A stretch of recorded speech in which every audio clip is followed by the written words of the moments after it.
As a family, they were so close, they even had a motto. We always said we are Marshall. I mean, it was the four of us. We traveled all over the world. But with the mystery disappearance of the patriarch, loving husband and father John, the family is in pieces. Eerily, these family videos are captured right near where Dr. Marshall went missing. The body of one of Spokane's chief surgeons eventually washing up in this very river.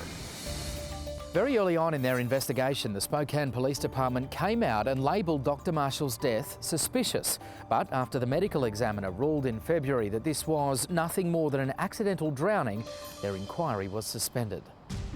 Susan Marshall, a surgeon herself, believes something far more sinister happened to her husband.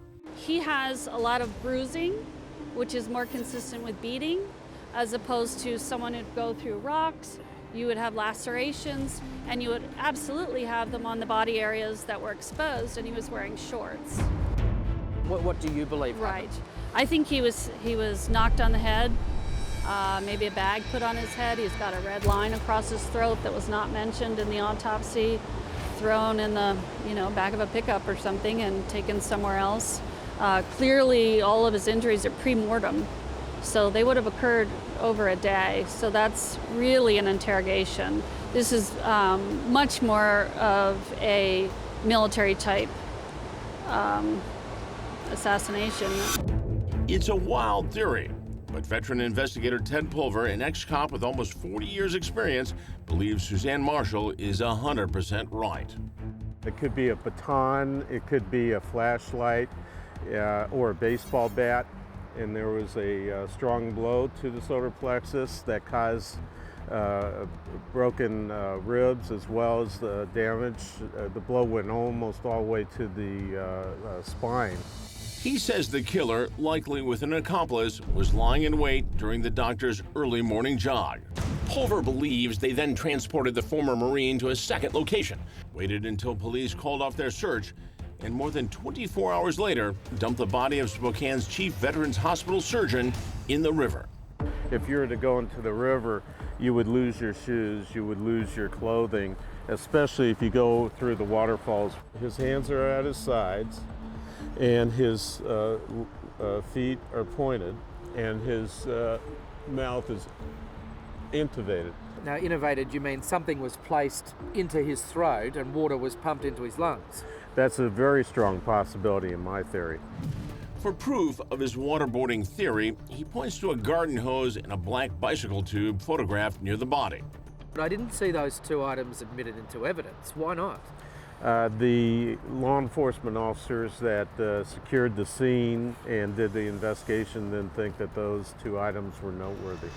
I think that he came to rest by being placed there. The position of the body with his arms being next to his waist, with his feet pointed downward in the river, and the position of his mouth is a position that I'm used to seeing when somebody dies after being intubated on an emergency room table. But the strongest piece of evidence to contradict the police version of events could be the doctor's iPod. Remarkably, after 27 hours in the raging currents of the Spokane River, the music device was still in the doctor's pocket, and the earphones still attached. You would expect that the iPod would have come loose, coming through currents like this. I would expect his coat to be off. That's violent. That's very violent. And he was exposed to an entirely different form of violence. Josiah Rolloff is an expert at digital forensics. Asked to examine Dr. Marshall's iPod for water damage after it was released from evidence, his findings are significant. These are images of Dr. Marshall's actual device? Correct. Just with a visual inspection, you can see that the device here is in excellent condition. The next thing you can see here is that it's powering on. As I plugged it into a mobile forensic tool, and this is the beginning stage before I'm going to start extracting data from it. Josiah then inspected the inside of the device with a magnifying glass to search for water damage.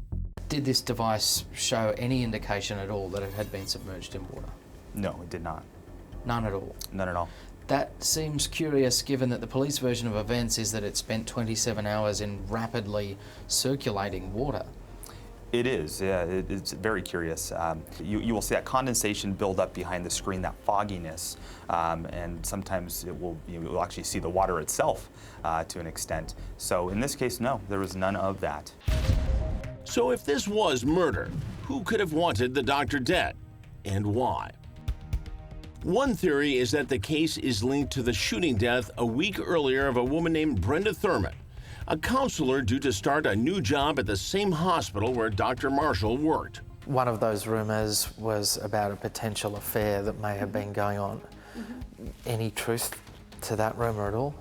Well, I had them look, and both detectives working on the cases looked for that and didn't find any evidence. There were people who even suggested you had an involvement in this, that you might have been motivated by insurance monies and all sorts of theories. Right, and my income just went down 65%, so I'm not sure that anyone doing math would think that that's a viable solution.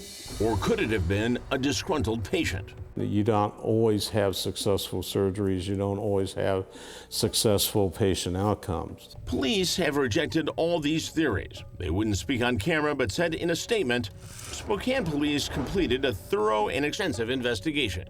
The medical examiner ruled the death asphyxia by drowning. Barring any new and compelling evidence, the investigation will not be reopened. Whoever killed Dr. Marshall will kill again, and probably may have already killed again. That's your genuine belief, Ted, that there is, a killer out there right now who is posing a risk to others? Killers, there's two. And that also doubles the odds of the fact that the truth will come out. Yeah, I'm a different person in a lot of ways than I was a year ago.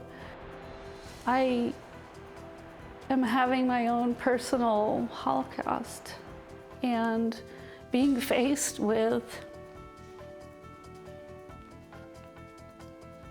the love of my life being stolen from me and my children's dad being stolen from them. 11-year-old Ellie still talks to her dad. And do you still talk to him? Yeah. Once I said, "Are you eating a lot of cookies?" And he said yes. Ellie even writes to him daily in a heartbreaking journal. Dear Zaddy, I love you and we miss you. We pray to you.